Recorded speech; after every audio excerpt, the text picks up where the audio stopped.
जो कबाला मैजिक है, जो वेस्ट के अंदर बहुत ज्यादा हो रहा है practice, and a lot of these ideas like ये manifestation and law of attraction has come from Kabbalah. मैंने कबाला को जब स्टडी किया थोड़ा बहुत, जिस हद तक मुझे समझ में आया, मुझे लगा कि कहीं ना कहीं ये जो आइडियाज हमारे अंदर सरायत कर रहे हैं लॉ ऑफ अट्रैक्शन, आप बस विजुअलाइज कर लें, आपको अल्लाह से मदद मांगने की जरूरत नहीं है। आप तवक्कल आपने नहीं करना, आपने तकदीर पर ईमान नहीं रखना, आपने बस अपनी ख्वाहिश के असीर होकर करना। आप मुझे बताइएगा कि ये जो आपकी प्रैक्टिस है थ्रू आउट, इसमें किस हद तक आपने देखा कि ये चीज जो है वो हमारी माशरे के अंदर सरायत कर चुकी है और खतरनाक हद तक सरायत कर चुकी है, और बाज लोग, मुसलमान लोग, हालांकि आपको पता है कि ब्लैक मैजिक इज हराम और आप प्रैक्टिस नहीं कर सकते, उसके बावजूद वो प्रैक्टिस किया जाता है।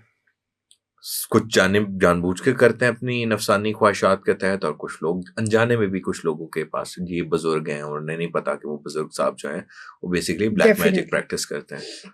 What do you have to say all of this? मैं बस इतना बोला इसलिए आपको कॉन्टेक्स्ट देने के लिए, कुछ ऑडियंस के लिए भी, कुछ आपके लिए भी।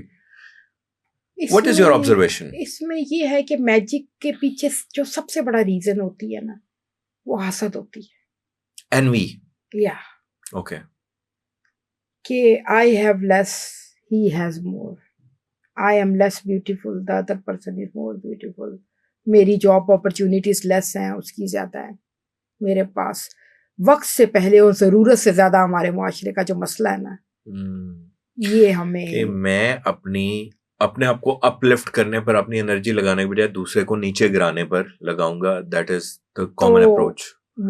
तो ये जादू होता कैसा है? क्या ये आप जो डार्क एनर्जीज हैं, डार्क एंटिटीज हैं, आप एक उसका अमलियात करते हैं, उनसे कोई तावीज बनाते हैं, कोई सुइयां बनाते हैं, कोई अंडार यूज करता है, कोई बाल उस आदमी के यूज करता है। मेरी अपनी फैमिली में ये चीज हो चुकी है, तो मैंने तो इससे गिरते देखा है। And it's not easy to cure. अगर और जादू की आयरनी ये है कि उसकी एक एक्सपायरी डेट होती है। अच्छा। अगर उससे पहले वो किसी अल्लाह के बंदे हाथ के आ गया ना हाथ में, तो वो उसको कर देता है क्योर। अगर एक्सपायरी डेट गुजर गई है ना, तो फिर उसका कोई क्योर भी नहीं है। मगर मैंने देखा जिनकी भी एक्सपायरी डेट गुजरी है ना, उनके ऊपर वो गुजर भी चुका होता है सब कुछ, लेकिन उसके इम्पैक्ट से वो नहीं, हाँ, वो इम्पैक्ट होके सारी तबाही होके वो रिवाइवल की तरफ आ रहा होता है। क्योंकि आखिर आंधी आती है, तूफान आता है, जलजला आता है, आप ह्यूमन रिवाइव तो करते हैं ना बेटा, छोटा घर बनाता है बंदा। लेकिन मैंने ऑर्गन फेलियर्स देखे हैं, सुने हैं कि ऑर्गन फेलियर्स हो गए हैं। अब वो उसकी एक्सपायरी डेट चाहे हो भी, तो वो एक ऑर्गन फेल कर गया है, बंदा तो रिवाइव नहीं करेगा। या एक इंसान नहीं, समझ के आप जो डैमेज हो गया, हाँ सही है। How can we protect ourselves against these dark entities that are present everywhere? I think एक अल्लाह के बंदे के पास सपोजिटली, अभी मैं तो बहुत आम इंसान हूँ, मैं किसी अल्लाह के बंदे की, किसी वली की बात कर रही हूँ, उसके पास 30 सेकेंड होते हैं टू रिपेल दैट, क्योंकि उसको नजर आ रहा होता आता हुआ, वो 30 सेकेंड में अपने और अपनी फैमिली को सिक्योर कर लेता है।